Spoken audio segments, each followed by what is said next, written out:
V mesiaci apríl sa na našej škole uskutočnil zápis do prvého ročníka.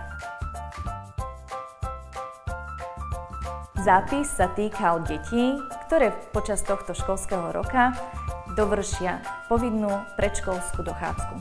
Po vstupnej registrácii ich pani riaditeľka privítala v našej školskej jedálni, skadiaľ ich pani učiteľky odviedli do tried.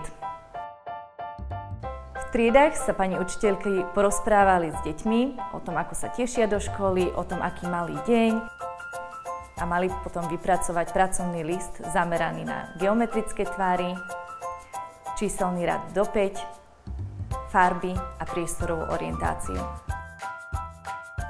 V triedách bolo pripravených niekoľko workshopov.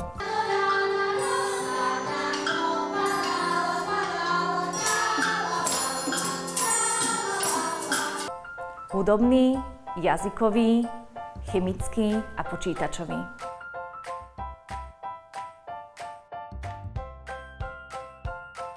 V malej telocvični sa deti mohli zahrať niekoľko pohybových hier.